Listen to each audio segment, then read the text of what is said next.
Hey, everybody, Off the Mic Sports Network here. Another edition of Off the Top Rope. Listen, um, again, I'll say it again. I do not hate Mercedes Mone. I do not hate her. You guys may think I do with the way I talk about her and the way that things have gone with her time in with her time leaving WWE, going to AEW. She's being presented the way that she thinks she should have been presented. But this is not going well. This is not going well because to me, Mercedes Moné is becoming everything that she was fighting against in WWE. Literally everything. And in some ways that kind of makes her a hypocrite because listen, if you if you think back to when she joined AEW, um, what was the one thing that she was really about? She was about, growing women's wrestling, continuing the revolution and all this other stuff. And here we are, we're basically what, 15 months into this thing? She's the TBS champion, won that in her first match. She's challenging for the women's world championship in just about 2 weeks' time. She may win that. She hasn't lost, hasn't taken a pinfall, and it's just it's I and now one of the biggest things is like, hey, she walks into a company and now her boyfriend's getting matches. When, like I said, he's a talented guy, but he had never done anything in the last 2 weeks. Seriously, it, it's just it's insane. And you look at like let's do an example here. Charlotte Flair won what 14, 15 championships. Remember how hard it was for Mercedes Moné, Sasha Banks to get past Charlotte. Remember the whole thing before that SmackDown title run in the bubble in the Thunderdome, where she probably had her best title run there when she was a SmackDown Women's Champion and faced Bianca Belair in an incredible match at WrestleMania 37. Before that, she couldn't get a successful title defense. She had what, five? I think she was total of six. I think she won 5 Raw Women's Championships and never was able to successfully defend it. And you know, some of those were against Charlotte Flair. I remember thinking this 10 years ago that Sasha Banks kept getting done wrong, and it was, I mean, at one point, like she walked at 2 points, she walked away because tag team titles. Like one time WrestleMania 35, they lost. Her and Bayley walked out. And then at 38, they win the championships, her and Naomi, and then they both walked out because they were going to be used as vehicles to get over Ronda Rousey and Bianca Belair that year and get them as vehicles to get them to another pay-per-view and or premium live event, whatever you want to call it. And so she leaves. I was very excited to see her in AEW. I think I told you guys the story in January of 2023. I went to a Dynamite Rampage taping at the Forum with one of my buddies, and we all thought, because Tony Storm ironically was in that match, and with Saraya, and I think it was Jamie Hayter and Britt Baker, and there was a lot of rumors going around who was going to be Saraya's partner, and then it was announced that it was Tony Storm. Think about this: when they announced it was Tony Storm, everybody was let down, and now Tony Storm's the biggest woman in this company. As time was Tony Storm. Think about that. But we all thought it was going to be Mercedes Moné. Lights go out in the building, and it was just they were showing a package or like a rundown for Rampage, and a lot of people in the building were disappointed. We didn't see Mercedes for another year for until All In later that year when she was just sitting in the crowd because she had a devastating ankle injury. And look, I give her a ton of credit. I thought her career might have been over after she had a serious ankle injury that she had in New Japan. And I was very excited when she got to AEW. The rollout that they did with her was great. She got everything that she wanted. But my issue that has always been with how this thing has gone out for 15 months now, and it's going to be 16 going into July. And if she wins the AEW Women's World Championship in Texas in a couple weeks, it's going to continue to be my thing. What has she done that is any different from what she ran away from? What has she done? She was literally trying to get all the opportunities for herself. But in the process, she has become everything that she was fighting against. Because she was fighting that uphill battle. She could never get past Charlotte. She could never get past Becky. She couldn't get the same respect as those two. She was in the same league as Bayley, but look at what's happened with Bayley since Sasha Mercedes left. She's won another championship and had a WrestleMania moment, and now is in an Intercontinental title feud with Becky Lynch. And they're putting over women.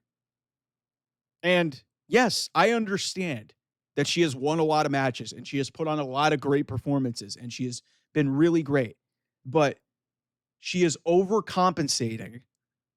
But we all know she's great. And some of you people may disagree with me that she's not. I've always thought that she is an exceptional professional wrestler, but she is completely overcompensated now with this belt collector bullshit. This was not needed, and this is not good. I think Jesse Chi-Town Smark on JD from New York show basically was like, this is Super Cena shit. Remember when everybody hated when John Cena would not lose? And now all you people are just happy because you're Mercedes fans and she's finally getting her piece. Like, this is not the way to go about it. Especially considering all the shit that she said on the way out and on the way out of WWE and on the way in AEW. This feels like a phase. She's getting it out of her system. And yeah, she's getting everything that she could ever want. But this feels like she is boosting her profile at this point. And what the frustrating thing is, like, you know, everybody was mad. Oh, Charlotte keeps beating her. Oh, Becky keeps getting all these things. Becky Hogan. And now Mercedes walks into AEW after not being able to get the opportunities and crack the glass ceiling of what she had when she was in WWE. And look at what she's done. She's gotten exposed as, like, you know, a promo. She's not great as a promo. And then, you know, her wrestling has been great, but she's not putting anybody over. And somebody in the chat on one of my other videos asked me, well, what has Toni Storm done? Guys, Toni Storm is lost to help people get in, at least in the good graces of people. Like, Mina, she didn't have to lose to Mina Shirakawa to get that match, to have that match happen. Toni Storm's the women's world champion. She's getting pinned. Mercedes still hasn't been pinned. And then she goes on to a show in Mexico and just wins another championship. Like, this is literally the shit that frustrated us about her when she was in WWE and she wasn't getting these opportunities. We were always frustrated about Charlotte winning. We were, some of you people were like, I liked Becky, but it really with Charlotte is really the main thing because she was always the one who seemingly got pushed to the top by Vince McMahon. And, you know, like Alexa Bliss is another example. I love Alexa Bliss. A lot of people were mad when Alexa Bliss kept beating Sasha Banks. Like, everything that she was fighting against in WWE and she left for, she has become an AEW. Big fish in a smaller pond. And I get it to some degree. It's like you want to feel better about yourself. You want to have your ego and you want to be rewarded with the stuff that you never got. I get it. I get it to some respect, but it has gotten overbearing. And that's why I've spoken out in the last, 5-6 months, because I'm like, listen, she's done nothing. She's done nothing really to elevate that TBS title. She's just beaten a bunch of people and moved off of it. And then she's gone away from it. I think she's going to have like her 5th, 6th, or 7th defense of the title this year when she faces Mina Shirakawa in a match right before she has a women's world championship match. You're not growing the women's division. That's what it was about, right? So what is this accomplishing is my question. And you guys could say, yeah, she's the standard and all this other stuff. Well, if she was really the standard, then Athena would be on this show and she'd be facing Athena for the championship. And she wouldn't be facing Toni Storm because there's no need to have these two women in the same ring with each other right now. And especially with the build that they've had. Like, this feels so forced, it's ridiculous. And then the added on ridiculous element to this whole thing is now you look, her boyfriend's getting thrust into our faces. And I don't hate Bortos, but like, come on. You guys would have to be fucking delusional to think that there wasn't some influence there. This guy wasn't even featured on Dynamite very much this year. Now he's in back-to-back main events. Are you kidding me? Really? Again, she's become everything that she hated in WWE. She's become everything that she hated in WWE.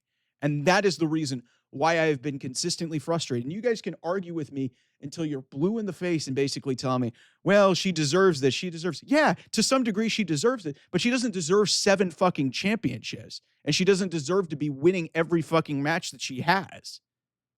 There's a way to go about this. And that's why I'm frustrated. So again, you guys can tell me I'm a hater, and you guys can tell me that I'm obsessed with this, but the part of the reason why I'm frustrated is it's the same shit, different week. And you guys can't see how hypocritical you guys are, because all the shit that John Cena was doing when you guys were mad with him 10 years ago and he kept winning matches, that's literally this bullshit. The only difference is Mercedes is a heel. How is this growing it? How is this helping anything but her? She is no better than everything that she hated and the reasons why she left WWE. So that's my thought on that. Anyway, thanks so much. I'll see you guys. Bye-bye.